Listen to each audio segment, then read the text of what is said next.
Dans cet exercice, on se donne un nombre complexe z et qui n'est pas censé être un réel négatif.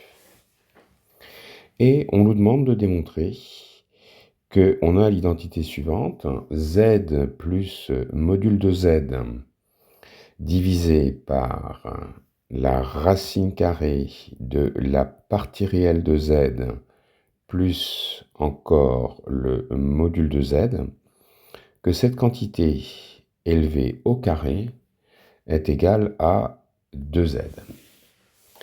Et on nous pose en plus la question de savoir quel est l'intérêt de cette formule. Alors, je crois qu'on peut répondre tout de suite concernant l'intérêt de la formule. Eh bien, c'est que ça donne une formule explicite pour obtenir la racine carrée de petit z.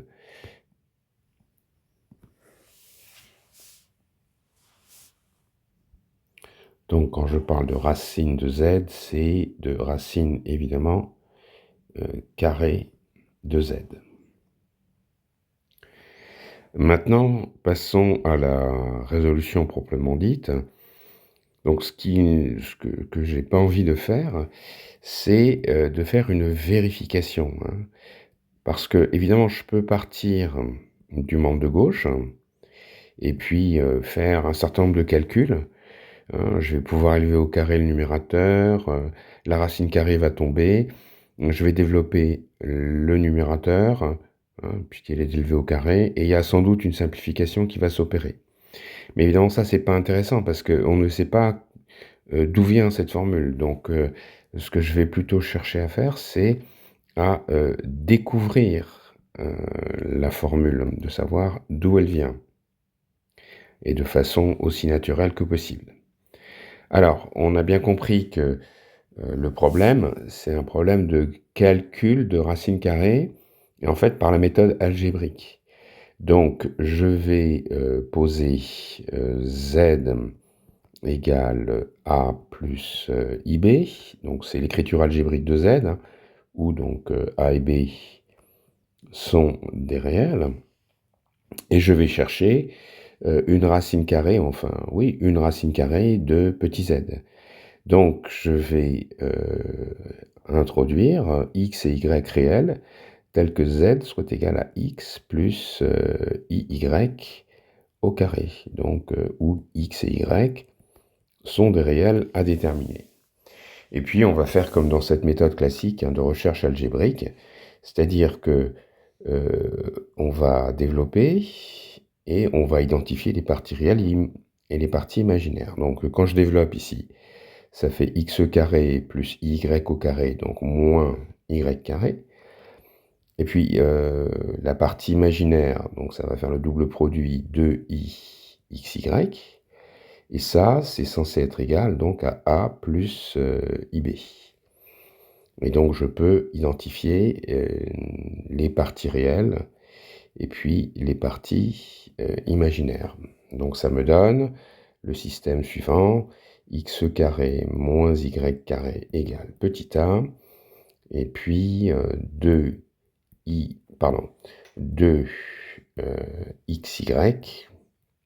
est égal à petit b. Et puis je vais rajouter à ça une troisième équation, parce que je vais appliquer l'astuce bien connue. Donc cette astuce, je vais la rappeler à droite.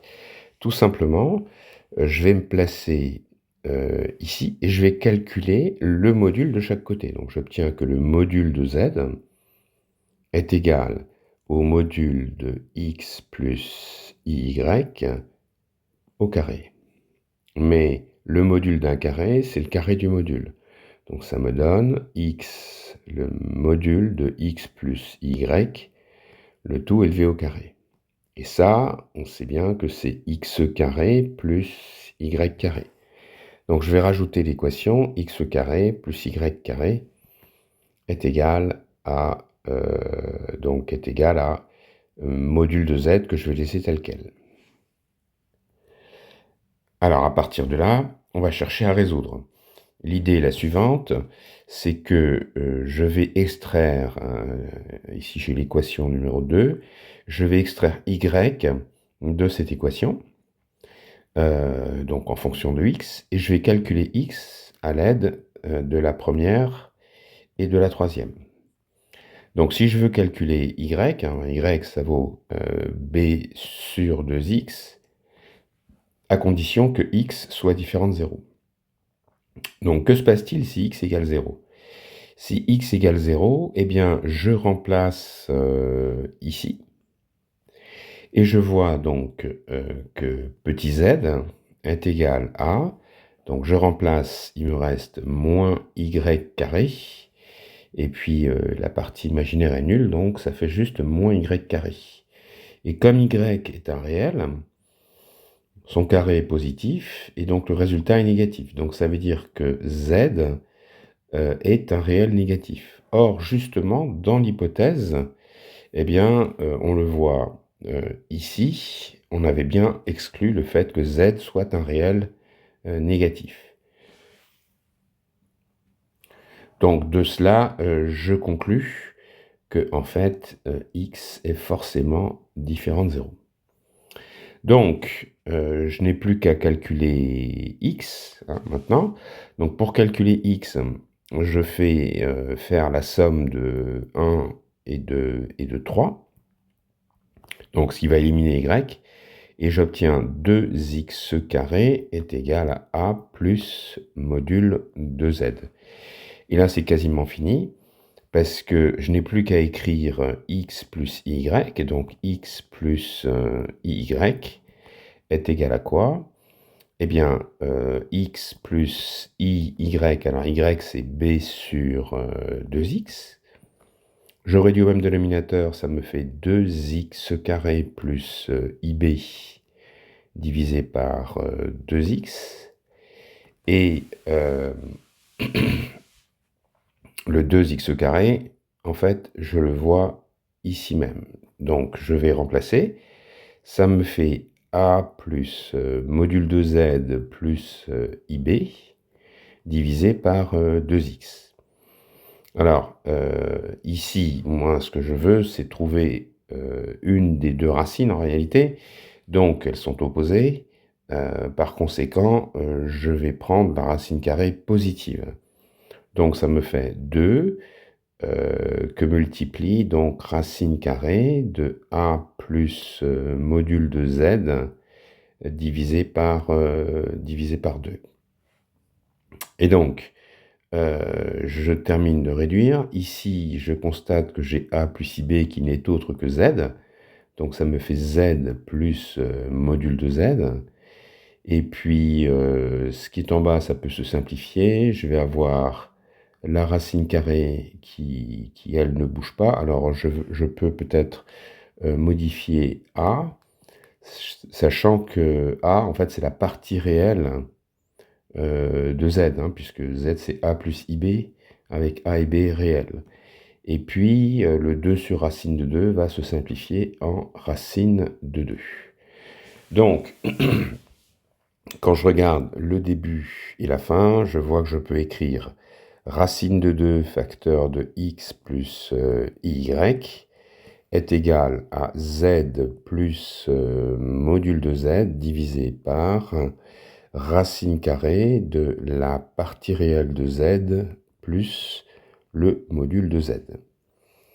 Et je vais élever ça au carré.